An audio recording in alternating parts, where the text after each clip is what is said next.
प्रभु यीशु मसीह हम सबके साथ बना रहे। हम डे 8 में आ चुके हैं। एक्चुअली मेरा मोबाइल में चार्जिंग नहीं हो रहा है, इसकी वजह से वो पावर कॉर्ड में कुछ मिस्टेक है, तो इसकी वजह से मैं अपलोड देने में लेट हो जाती हूँ। लेकिन ये रिकॉर्डिंग अकॉर्डिंग टू आवर जहाँ से स्टार्ट किया है वहाँ से ये डे 8 का है, ठीक है। तो अपलोड जब मिलेगा तब आप इसे डे 8 में देख लीजिए, ठीक है। तो डे 8 में आज हम देखेंगे कि पहले वाला जो वचन हमने देखा था कि चमड़े का वस्त्र जो परमेश्वर ने आदम और हवा को पहनाया और उसने उन दोनों को अदन के वाटिका के बाहर निकाल दिया। अदन के वाटिका के अंदर नहीं रखा उनको, अदन के वाटिका के बाहर निकाल दिया, ठीक है। अभी अदन के वाटिका के अंदर क्या रह गया था? जीवन का फल रह गया था, और परमेश्वर चाहता था कि आदम और हवा जीवन के फल को ना खाए और अनंत काल का जीवन में वो ना प्रवेश करें। लेकिन परमेश्वर ने उनका केयर टेकर बनने का, अपनी तरफ से प्रोवाइडर बनने का, ओके, उनके सारी जिम्मेदारी उठाने का, उसने अपने तरफ से उनका इंतज़ाम करने का हमेशा ही परमानेंट बेसिस के ऊपर उनके ऊपर वो चिन्ह दे दिया, वो मार्किंग दे दिया कि मैं इनका प्रोवाइडर हूँ। लेकिन मनुष्य जाति परमेश्वर के ऊपर डिपेंड नहीं रहती है ना। मनुष्य जातियों ने अपने अपने गॉड्स और गॉडेसेस को ढूंढ लिया, प्लानिटरी सिस्टम्स को ढूंढ लिया, एस्ट्रोलॉजी को ढूंढ लिया, यूनिवर्स के अंदर के सारे पावर्स को ढूंढ लिया। परमेश्वर की उनको ज़रूरत नहीं है, ओके। तो यही कारण था कि परमेश्वर ने बोला कि पर मनुष्यों को इसकी ज़रूरत नहीं है, लेकिन फाइनली मैं ही इनका प्रोवाइडर रहूँगा, ओके। मेरे ही रूल्स एंड रेगुलेशंस में ये जिएंगे, ओके। मेरे रूल्स एंड रेगुलेशंस के ही नीचे इनको आना है। तो ये परमानेंट मार्किंग उनके ऊपर वो चमड़े का वस्त्र हो गया, ओके। अब यहाँ पर लहू का कुछ बात नहीं हुआ है कि लहू बहाना है, ये सब कहाँ पर आ गया? वो मैंने बताया आपको, नूह के समय में बोला गया था, और उसके बाद लेविटिकस में लेव्य व्यवस्था में बोला गया कि जो लहू है वो पाप का प्रायश्चित के लिए रहेगा। अब यीशु मसीह अगर जन्म लिया है, अगर पृथ्वी के ऊपर यीशु मसीह जन्म लिया है, तो हमने ये बात को सब सालों में, हर क्रिसमस में, हर न्यू ईयर, गुड फ्राइडे, हर ईस्टर के दिन में, हर 40 डेज़ का जो फास्टिंग डेज़ लगाते हैं, उसमें यीशु मसीह के क्रूस के बलिदान का सब कुछ हमने मत्ती, मार्क, लूक, यूहन्ना का सुसमाचार, ये सारी चीज़ों को हमने वो क्रूस के बलिदान को देखा है। और हम यहाँ तक जानते हैं कि यीशु मसीह क्रूस के ऊपर बलिदान हुआ और वहाँ से वो तीसरे दिन मुर्दों में से जिलाया गया, ये भी हम जानते हैं, है ना। तो अब प्रभु यीशु मसीह जीवित हो गया है, तो इसका मतलब प्रभु यीशु मसीह अब मनुष्यों के बीच में है। यानी कि उसने क्या बोला कि मेरे हाथों को छेद है और मेरी फसली में देखो छेद लगा हुआ है, तो तुम मुझे देखो, मांस और लहू है मुझ में, और भूतों को मांस और लहू नहीं रहता है, मेरे पास तो मांस और लहू है, ओके। तो इसका मतलब अभी वो स्पिरिट नहीं रहा, ठीक है, लेकिन उसका बॉडी जो है वो ट्रांसफॉर्म हो गया, उसका बॉडी जो है वो उस तरह का बन गया जो पहले ही ओरिजिनल में परमेश्वर ने आदम और हव्वा के वक्त में बनाया था, ओके। अब आदम और हव्वा के वक्त में जो बॉडी के ऊपर परमेश्वर ने कवरिंग तो ऑलरेडी था, लेकिन उनका नॉलेज, विजडम, अंडरस्टैंडिंग खुल गया था, ओके। नॉलेज, विजडम, अंडरस्टैंडिंग की जगह में प्रभु यीशु मसीह ने अपनी ओर का राइटियसनेस लाया। यानी कि परमेश्वर क्या चाहता है और परमेश्वर को क्या पसंद है, परमेश्वर क्या नहीं चाहता है, परमेश्वर को क्या पसंद नहीं है। ये to do and don't do list जो है ये प्रभु यीशु मसीह हमारे लिए लेकर आया, जेंटाइल्स के लिए लेकर आया। साथ में वो हर एक मनुष्य जाति, चाहे वो यहूदी रहे, चाहे इस्राएली रहे, चाहे हम अन्य जाति रहे, हम सब के लिए डू एंड डोंट डू की लिस्ट वो लेकर आया। और ये जो लिस्ट वो लाया है, उसने बोला कि ये लिस्ट के अनुसार अब परमेश्वर हमको यस या फिर नो कहेगा। क्या करना है क्या नहीं करना है, इस लिस्ट का पालन करेंगे तो परमेश्वर हमको आगे डेस्टिनी देगा, और नहीं तो डेस्टिनी नहीं मिलेगा। ओके, अब यहाँ पे यीशु मसीह ने डेस्टिनी देने के लिए आया था या शैतान के सिर को कुचलने आया था, है ना। वहाँ क्या लिखा था उत्पत्ति के 3:15 में कि यीशु मसीह क्रूस शैतान के सिर को कुचलने के लिए, जो भरमाने वाला है उसके सिर को कुचलने के लिए आ रहा है। ठीक है, स्त्री और स्त्री के बीच और सर्प के बीच, दोनों के बीच में बैर लग जाएगा, और जो स्त्री का बीज है वो सर्प के सिर को कुचलेगा और सर्प उसके एड़ी को डसेगा। ओके, इस प्रकार से उनके बारे में लिखा हुआ है। लेकिन यहाँ अब सोचना पड़ता है, क्या यीशु मसीह ने डेस्टिनी देने के लिए आया था, मंजिल देने के लिए आया था मनुष्यों को, या फिर सर्प का सिर कुचलने के लिए आया था। ओके, तो ये सर्प का सिर कुचलने का मतलब क्या हो जाता है, उसका अधिकार कुचलना। उसके पास अधिकार, क्या अधिकार था, अब वो परमेश्वर के वचन के अनुसार हमको समझ में आएगा कि वो पाप और मृत्यु का अधिकार उसके पास था। ओके, और उसने वो, प्रभु यीशु मसीह ने वो अधिकार उसका तोड़ दिया। अब हम क्या देखते हैं, बीमार है तो भी हम चंगे हो जाते हैं, मरती हुई हालात में है तो भी हम जीवित हो जाते हैं। यानी कि मृत्यु का जो तरीका था, हमको ओल्ड एज कर देना, मृत्यु हो जाता है। हमको कुछ कारण से कुछ हो गया, मृत्यु हो जाता है। हमको कुछ कैसी भी चीज़ों में देखेंगे तो हम जो भी नेगेटिविटी के साथ सीधे डेथ में चले जाते थे, अभी हम वैसे नहीं होते हैं। अभी प्रभु यीशु मसीह के नाम में हमको जीवित रखा जाता है। ओके, ये कैसे पॉसिबल हो गया? अब ये तो क्रूस के बलिदान हो रहा था, तब से पहले ही यीशु मसीह मुर्दों को जिलाया है, लाजरस को जिलाया है, रोगों को चंगा किया था, है ना। तो वहाँ पे उसने बोला पाप मत कर, और पाप की माफ़ी करने का मुझे अधिकार दिया है, ये तुमको समझ में आना है। इसीलिए मैं बोलता हूँ पाप को मत करो। ओके, या तुम्हारे पाप माफ़ हो गए, ऐसे मैं बोलता हूँ, ताकि तुम समझ जाओ कि पाप को माफ़ करने का अधिकार मुझे मिला है, और मैं पापों की माफ़ी भी देता हूँ, ये तुमको मालूम पड़े। ओके, तो ये तो नहीं था कि वहाँ पर प्रभु यीशु मसीह क्रूस के बलिदान के बाद शैतान का सिर कुचला, फिर तब से मिरेकल स्टार्ट होने लगा, फिर तब से मुर्दे ज़िंदा होने लगे।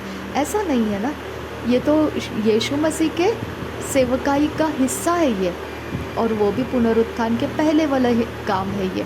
तो आज हम पवित्र आत्मा के साथ चल रहे, पवित्र आत्मा का दौर हमारे साथ है, और पुनरुत्थान के पहले वाला जो दौर था वो यूहन्ना बपतिस्मा के पानी का बपतिस्मा जो होता था, उसके अंदर बोला गया था पापों की पश्चाताप करो क्योंकि स्वर्ग का राज्य निकट आया है। ओके, और आज प्रभु यीशु मसीह क्या बताता है, पुनरुत्थान होने के बाद में उसने चेलों को एक जिम्मेदारी दिया। क्या बोला कि जाओ तुम जगत में, पृथ्वी के कोने कोने तक जाकर तुम क्या करो, मेरे गवाह बन जाओ। और दूसरा क्या, डिसाइपल्स बनाओ और उनको बपतिस्मा दो। ओके, और ये सारी चीज़ें करने के वक्त मैं तुम्हारे साथ रहूँगा। उनको सिखाओ, मैंने जो बोला है वो सब सिखाओ। बीमारों के ऊपर हाथ रखो वो चंगे हो जाएंगे। ये कब बोला उसने ये सारी चीज़ें? ये पुनरुत्थान के बाद बोला। तो पुनरुत्थान के पहले ही शैतान का सिर कुचल गया था क्या? है ना? क्योंकि शैतान का सिर कुचल गया है तो इसका मतलब क्या बनता है कि हमको मालूम पड़ना चाहिए फिर शैतान का सिर कुचल गया है तो मतलब क्या हो गया है। क्योंकि अगर शैतान का सिर कुचल गया इसका मतलब मृत्यु के ऊपर हमने अधिकार ले लिया, तो चंगाई होने लगा, सब कुछ ठीक होने लगा, सब कुछ अच्छा होने लगा, अभी कुछ प्रॉब्लम नहीं है, बस यीशु मसीह के नाम से प्रार्थना करो सब कुछ हो जाता है।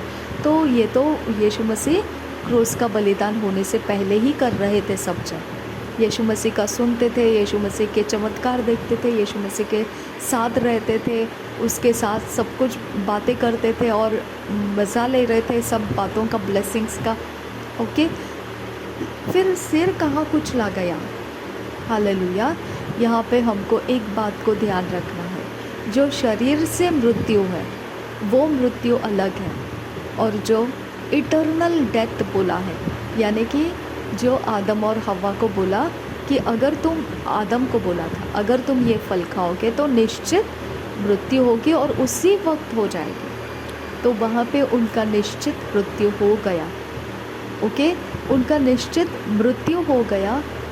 अगर आपको ये पूरा बाइबल आप पढ़ोगे तो आपको समझ में आएगा, नया नियम के अंदर से जब पत्रियों को पढ़ेंगे तब आपको समझ में आएगा कि निश्चित मृत्यु के कारण ही हम जो ज़िंदगी जी रहे थे वो बिना परमेश्वर के जी रहे थे, क्योंकि हमारे साथ परमेश्वर नहीं था। परमेश्वर नहीं था इसका मतलब क्या है? हमारे ज्ञान बुद्धि समझ में परमेश्वर पूरी तरह से नहीं था। कैसा था?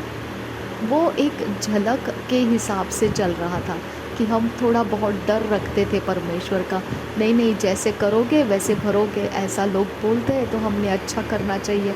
तो हमारे हृदय के पटलों पर जितना व्यवस्था हमको आ सकता था उतना हम जिए, हमने ब्लेसिंग्स पाए। जितना हम गलत किए उतना हमको श्राप मिल गए। ओके, तो हमको किसी ने बोलने की ज़रूरत नहीं है कि हमारा क्यों बिगड़ गया। कोई ऐसा ही नहीं बिगाड़ता है किसी का कुछ भी, उसके ऊपर कुछ ना कुछ लेखा होता है। ओके, तो अब का समय हमारे पास जो है, हम पापों के माफ़ी को मांगना है। पापों के माफ़ी के अनुसार हमारा लेखा मिटाने के लिए प्रभु यीशु मसीह का कुर्बानी हुआ है। ओके, अब हमारे पास जो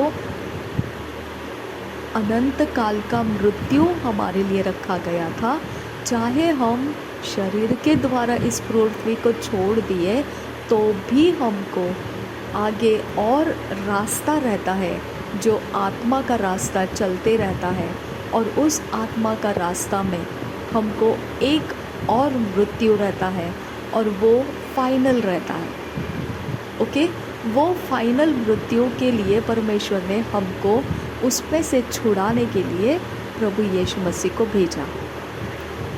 ओके, प्रभु यीशु मसीह को भेजा, वो पुनरुत्थित हो गया, वो सब कुछ हमारे सामने आ गया।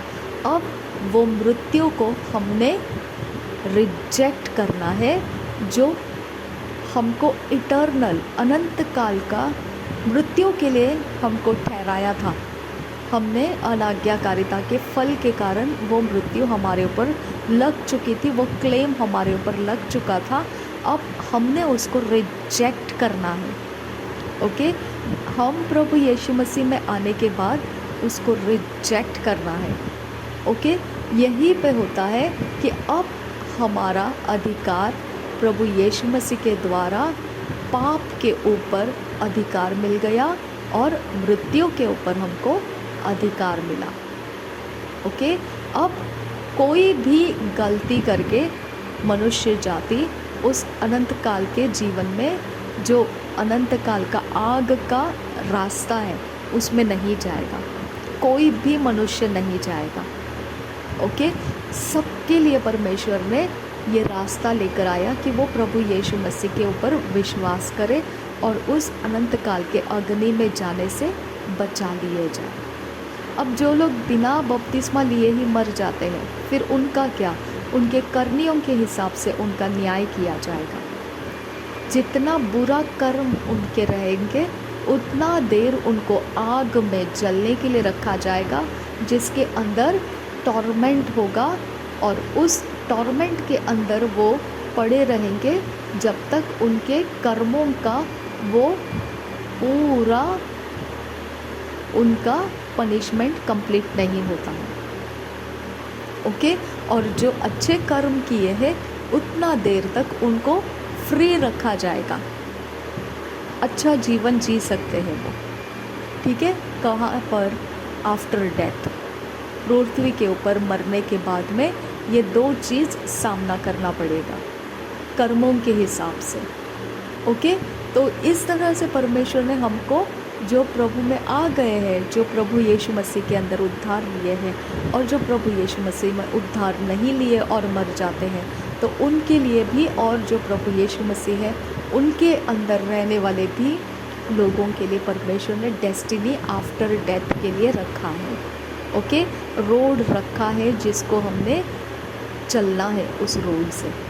ठीक है, अब यहाँ पे एक बात आ जाता है कि अनंत काल का जो मृत्यु था उसके बारे में जो अधिकार डिसीवर के पास था, धोखा देने वाले के पास था, अब हम उसकी बात पर विश्वास नहीं करते हैं। अब हम उसको धोखा देने वाला बोलकर ही जानते हैं, और हम उसको रिजेक्ट करते हैं, और हम उसको बताते हैं कि अब तेरा कोई काम नहीं है हमारे ऊपर। अब हमारे ऊपर परमेश्वर ने धार्मिकता का वस्त्र प्रभु यीशु मसीह पहराया है। अभी हमारे पास प्रभु यीशु मसीह के वचन है, और प्रभु यीशु मसीह को बोला गया है कि वो वचन है। ओके, परमेश्वर का शब्द है। आदि में पहला शब्द था, और शब्द परमेश्वर के साथ था, और शब्द परमेश्वर था। यूहन्ना के पहले अध्याय का पहला वचन यही बताता है। तो इसकी वजह से हमको प्रभु यीशु मसीह को समझना है। तो वो कौन है? वो परमेश्वर का शब्द है। तो उत्पत्ति से लेकर प्रकाशित वाक्य तक जितना परमेश्वर का शब्द है वो सब प्रभु यीशु मसीह है। ओके, और हमको वो प्रभु यीशु मसीह का मानना, विश्वास करना जायज़ है, कंपलसरी है। पूरा पवित्र बाइबल उत्पत्ति से लेकर हमको प्रकाशित वाक्य तक मानना बिल्कुल कंपलसरी है, कंपल्शन है वो। उसके लिए कोई ऑप्शन नहीं है, और उसके लिए कोई एक्सक्यूज़ेस नहीं है। ओके, कोई बहाने नहीं चलेंगे उसके लिए। हमको मानना है उसने क्या लिखा है, क्या नहीं लिखा है। परमेश्वर का शब्द जहाँ जहाँ जहाँ जहाँ आता है वो सारे शब्द हमको समझना है और उसको मानना है। समझ में आ गया? विश्वास में लेना है हमको उसको। और यही के लिए परमेश्वर ने यूहन्ना के 3 अध्याय के 16 में क्या बोला? जो कोई परमेश्वर के पुत्र के ऊपर, इकलौते प्रिय बेटे के ऊपर विश्वास करेगा वो नाश नहीं होगा परंतु अनंत काल का जीवन पाएगा। ओके, तो ये पूरा बाइबल है, उत्पत्ति से लेकर प्रकाशित वाक्य तक परमेश्वर का शब्द है। इसके अंदर हमने उसको विश्वास करना है और उस विश्वास के अनुसार हमारा अनंत काल का मृत्यु जो है वो स्टॉप किया जा सकता है। अब इस विश्वास के अंदर धार्मिकता की विधियां भी है। धार्मिकता की विधि एक लगाई गई है ऐसी कि हमको पानी का डुबकी लगाकर बपतिस्मा लेना है। ये विधि लगाई गई है। अगर इस विधि को आप निगलेक्ट कर दोगे और सिर्फ आप बोलोगे हाँ मैं विश्वास करती हूँ, हाँ मैं पूरे उत्पत्ति से लेकर प्रकाशित वाक्य तक बिल्कुल एकदम मुझे पूरा सब कुछ पता है और मैं विश्वास करती हूँ, इससे काम नहीं चलेगा। ओके, हमको धार्मिकता की रीति को पूरा करना पड़ता है। ये रीति परमेश्वर ने धार्मिकता की दी है। और यूहन्ना बपतिस्मा ने बोला है पश्चाताप का प्रतिफल जो है, पश्चाताप की उपज, ओके, पश्चाताप की उपज बपतिस्मा आता है। ओके, अगर पश्चाताप आ गया तो उसके बाद बपतिस्मा आ जाता है। तो फल है, पश्चाताप का फल बपतिस्मा है। ओके, तो पहला पश्चाताप आता है और फिर बपतिस्मा आ जाता है। ओके, तो इसके लिए हमको ये धार्मिकता की विधि को पूरा करना पड़ता है। और दूसरा क्या है, आत्मा और आग से बपतिस्मा, वो प्रभु यीशु मसीह हमको देता है। ओके, तो हमको ये कुछ ऐसे स्टेप्स है जिसको हमने पृथ्वी के ऊपर जीवितों में रहते हुए इसे पूरा करना पड़ता है। ये परमेश्वर का नियम है, हमको इसे फॉलो करना है, इसे पूरा करना है। इसमें से अगर हमने कुछ ऐसा करके अलग करके रख दिया कि ये वाला कर सकते, ये वाला नहीं कर सकते, आप मार्क मिस कर दोगे। ओके, क्योंकि हमको बोला है आज्ञा पालन करो। अगर आप बोलोगे उत्पत्ति से लेकर प्रकाशित वाक्य तक मैं पूरा बाइबल पढ़ती हूँ, मैं बहुत अच्छा लगता है, मुझे बहुत पसंद है, मुझे ये वचन मिला, मुझे वो वचन मिला, ओके, और आप बोलोगे मैं बपतिस्मा नहीं लेना चाहती हूँ, तो आप झूठे हो। ओके, और आप बोलोगे नहीं नहीं मुझे पवित्र आत्मा नहीं चाहिए, या फिर नहीं नहीं मुझे आग का बपतिस्मा नहीं चाहिए, तो आप झूठे हो। ओके, क्योंकि जो सच्चा है वो पश्चाताप होने के कारण बपतिस्मा में उतर जाता है। इसका मतलब पश्चाताप आपके अंदर नहीं हुआ है अभी तक। समझ में आ गया? तो हमको परमेश्वर ने जो पूरे उत्पत्ति से लेकर पूरे प्रकाशित वाक्य तक परमेश्वर का शब्द है, हमने उस शब्द को विश्वास के साथ ग्रहण करना है, मानना है, और उसके अनुसार हमारे जीवन का मापदंड हमको मिलता है कि हम कितना परमेश्वर के पसंद की चीज़ें कर रहे हैं और कितना परमेश्वर के पसंद का नहीं है वो कर रहे हैं। हमको अपने आप को सुधारने का मापदंड परमेश्वर का शब्द में से हमको मिलता है। ओके, तो पवित्र वचन के अनुसार हमको पश्चाताप आ जाता है, पश्चाताप के बाद बपतिस्मा आ ही जाता है। अगर आप बोलते हैं कि मुझे बपतिस्मा अभी नहीं लेना है, मैं कुछ दिनों के बाद सोचूंगी, मैं क्रिसमस के दिन लूँगी, नहीं मैं इस दिन जाके लूँगी, तो आप गलती कर रहे हो। ओके, बपतिस्मा हमारी मनमानी नहीं है, पश्चाताप आए तो बपतिस्मा आ ही जाता है। ओके, अगर आप बपतिस्मा को एक ऐसा देख रहे हो कि एक मेरा स्पेशल कुछ तो डे बन जाएगा, वो नहीं, वो स्पेशल डे नहीं है, वो आपको कंपल्शन है। लेकिन वो कब होता है? जब पश्चाताप आ गया तो उसके बाद बपतिस्मा आ ही जाता है। ओके, उसके पहले आप सब प्रकार के बहाने बना सकते हो, नहीं अभी नहीं लेना है, नहीं 1 महीने के बाद, नहीं 1 साल के बाद, आप बहाने बना सकते हो। इसका मतलब क्या है? पश्चाताप अभी तक आपके अंदर नहीं हुआ है। ओके, तो अब हमारा ध्यान कहाँ पर जाना चाहिए? अगर हमने बपतिस्मा ले लिया है, अगर हमने पवित्र आत्मा का अभिषेक लिया है, अगर हमने आग का बपतिस्मा लिया है, अब हमारा ध्यान कहाँ पर जाना चाहिए? प्रभु यीशु मसीह का पुनरुत्थान के बाद क्या क्या हुआ, वचन क्या बताता है, ये सब कुछ परमेश्वर के आत्मा ने प्रेरितों के ऊपर प्रकट करके दिया। ये रहस्य की बात थी, ये इज़राइल लोग जानना चाहते थे, लेकिन इज़राइल लोगों को ये जानने के लिए नहीं मिला। वो इसकी आशा रखते हुए मर गए, लेकिन उनको ये समय देखने नहीं मिला पुनरुत्थान के बाद वाला क्या क्या परमेश्वर ने रहस्य रखा है, कहीं पर नहीं लिखा था। उसके बाद वाला सब कुछ अब सामने आ गया, पवित्र आत्मा के द्वारा वो दिया गया। उसके बारे में हमको पूरा हमारा दिमाग भर देना है।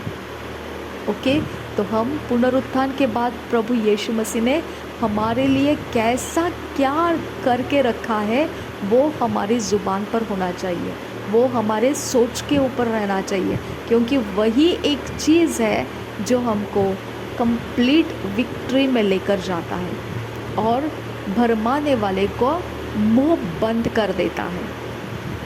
ओके, भरमाने वाले की चाल चलाकियों को उधेड़ देता है। समझ में आ गया? यही कारण है कि आपका डिप्रेशन हट जाएगा। यही कारण है कि आपके ऊपर कोई भी ऐसा मानसिक तनाव है, स्ट्रेस है, वो निकल जाएगा। यही कारण है कि आपके ऊपर का सारा चिंताओं का बोझ निकल जाएगा, क्योंकि यीशु मसीह का क्रूस का बलिदान का अर्थ ही वह है कि हमने उसको यूज़ करना है, अपने अनंत काल के जीवन के लाभ के लिए इस्तेमाल करना है उसको। और अनंत काल का जीवन अभी आने वाला है, ऐसे नहीं, हमने अनंत काल के जीवन में प्रवेश कर दिया है, ऐसा वचन लिखा है। ओके, यीशु मसीह का पुनरुत्थान हो गया, उसके बाद हम जब अभी विश्वास कर रहे हैं प्रभु यीशु मसीह के अंदर और उसके सारे विधियों को पूरा कर लिए हैं, तो अब हमारे पास क्या रह जाता है? अनंत काल के जीवन में हम प्रवेश कर चुके हैं और उस अनंत काल के जीवन का आनंद हमने अभी पृथ्वी के ऊपर से जीते हुए चलना है। ओके, तो इसके लिए हमको कोई गालियाँ दे, हमको कोई लड़ाई झगड़े करे, हमारा कोई नुकसान करे, हमारा किसी भी चीज़ के ऊपर से हमारा मन कहीं पर भी विचलित नहीं हो जाना चाहिए, क्योंकि हमारा परमेश्वर हमें मृत्यु से पार कर दिया है। अनंत काल के जीवन में हम पहुंच चुके हैं। ओके, मसीहियों के बीच में अगर ऐसा कुछ गड़बड़ी हो जाता है तो वो शारीरिक बातें बोला जाता है, उसे शारीरिक कहा जाता है। इसका मतलब उनके अंदर पश्चातापी हृदय नहीं है, इसके लिए वो अभी भी बैर ये सब कर रहे एक दूसरे के साथ में, उथल पुथल कर रहे एक दूसरे के साथ में। ओके, इसके लिए प्रभु यीशु मसीह ने क्या कहा? तुम अगर मेरे चेले होना चाहते हो तो आपस में प्रेम रखो, तो इसी से पता चलेगा कि तुम मेरे चेले हो। ओके, आपस में प्रेम रखने का मतलब क्या हो जाता है कि हमने एक दूसरे के लिए कोई भी ऐसे हानि के हथियार नहीं बनाना है कि हम एक दूसरे के ऊपर डाउट करना शुरू करेंगे, हम एक दूसरे से डर कर दूर भागना शुरू करेंगे, हम एक दूसरे से बच के निकलने की कोशिश करने लगेंगे। ओके, तो हमारे पास हानि के हथियार नहीं बनना है। अगर हमने एक दूसरे के हानि के हथियार बना लिए तो हमारे अंदर ऐसे एक चुटपुट लग जाती है, कहीं ना कहीं तो हमको सिग्नल मिलने लगता है कुछ तो है गड़बड़ी, सही नहीं है, कुछ तो गड़बड़ी है, और हम दूर भागने लगते हैं। ओके, हम इंसानों से मसीह होते हुए भी दूर भागने लगते हैं, उनको अवॉइड करने लगते हैं, उनसे दूर भागते हैं, उनको हम नज़र चुरा के भागते हैं। फिर कैसे करेंगे मसीही प्रेम? कैसे हम एक साथ मसीही प्रेम में एक साथ दिखेंगे, है ना? तो हमारा मन कड़वा है, हमारे मन के अंदर के कुटिल योजना है जो हमें एक दूसरे से दूर भगा देती है। तो वहाँ पर क्या है? अंधेरा है। ओके, कैसा आया अंधेरा वहाँ पर? क्योंकि आपने कुछ तो परमेश्वर का वचन तोड़ दिया, कुछ तो ऐसा किया जहाँ से शैतान ने अंधेरा फैला दिया। और अभी आपको वो अज्ञानता इसीलिए है, आपके अंदर अंधेरा इसीलिए है कि आप बाइबल रीडिंग नहीं करते हैं, आप पवित्र वचन का अभ्यास नहीं करते हैं, इसीलिए वो अंधेरा पड़ा रहता है आपके अंदर। लेकिन जो मसीह में है उसके अंदर इसकी भनक लग जाती है, कुछ तो दाल में काला है, चाहे वो सामने से बहुत ठीक लग रहा है लेकिन कुछ तो है जो सही नहीं है। हालेलुया। तो ऐसा रहता है हमारे पास, परमेश्वर का मीटर है हमारे पास, स्टैंडर्ड मीटर है हमारे पास। ओके, जो कुछ ऐसा मसीहियों के बीच में हो जाता है तो हम फटाफट अलर्ट हो जाते हैं, नहीं नहीं नहीं, इसमें कुछ तो प्रॉब्लम है, हम इसमें से दूर रहना है। ओके, तो हमको परमेश्वर के पवित्र वचन से शुद्ध होने का रास्ता है। पवित्र यीशु मसीह के वचन हमको पानी की तरह धोता है। वचन कहता है वो पानी की तरह हमें धोता है, हमारे हृदय की मलिनता को हटाता है। ओके, हमारे अंदर से अंधेरा हट गया तो जो उजियाले से प्रेम रखता है वो हमारे करीब आएगा, और जो उजियाले से नफ़रत रखता है अपने बुरे कर्मों को छुपा के रखना चाहता है वो हमसे दूर भागेगा।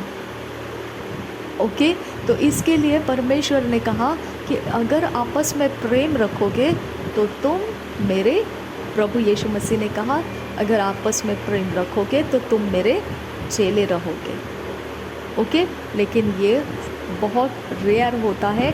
हम आपस में प्रेम ज़बरदस्ती दिखाते हैं, लेकिन हृदय के अंदर से हम बड़ी कोशिश में लगे रहते हैं कि जल्दी से यहाँ से हट जाए, क्योंकि हमको कुछ तो अनकंफर्टेबल करता है एक दूसरे के साथ, और वो अंधकार है। अंधकार को हटाना पड़ता है। ओके, तो हमारे पास प्रभु यीशु मसीह का क्रूस का बलिदान होने के बाद अब क्या क्या प्रभु यीशु मसीह ने किया है वो सब जानकारी अभी हमने पूरे अपने दिमाग में पकड़ लेना है। ओके, हमारे पास प्रभु यीशु मसीह का पुनरुत्थान के बाद का जो पवित्र आत्मा ने प्रकाशन में से प्रेरितों के पत्रियों में दिया है वो सब कुछ हमने गले लगा लेना है। हमारा वो ऑर्नामेंट्स बना लेना है, हमारा वो गहना बना लेना है, क्योंकि वही एक बड़ा मजबूत फाउंडेशन है हमारे मसीही जीवन का, जिसके कारण हम विश्वास में स्थिर रह पाएंगे। और बाकी आप अगर सुसमाचार को पकड़ोगे, पुराने नियम को पकड़ोगे तो आप स्थिर नहीं रह पाओगे। आपका सबसे मजबूत पकड़ बैठने वाली है विश्वास जीवन में, वो है प्रेरितों के पत्रियों के द्वारा। ओके, तो हम इसके बाद जो देख रहे हैं वो क्रूस का बलिदान होने के बाद क्या क्या हमको मालूम होना चाहिए, उसको हम पढ़ने वाले हैं। ओके, एक वचन निकाल कर उसको हम मनन करेंगे और बाय हार्ट करेंगे। ओके, वो हमारे दिलो दिमाग के ऊपर छा जाना चाहिए, क्योंकि वही सच्चाई है, बाकी सब झूठ है। जो भी भरमाने वाला आपको बताता है वो सब झूठ है, और जो प्रेरितों के पत्रियों में दिया है वो सब कुछ हमको सही ढंग से प्रभु यीशु मसीह के बारे में पकड़ लेना है। आमीन, और वो सच्चाई है। आमीन, प्रभु यीशु मसीह हम सब के साथ बना रहे। आमीन, आमीन, आमीन।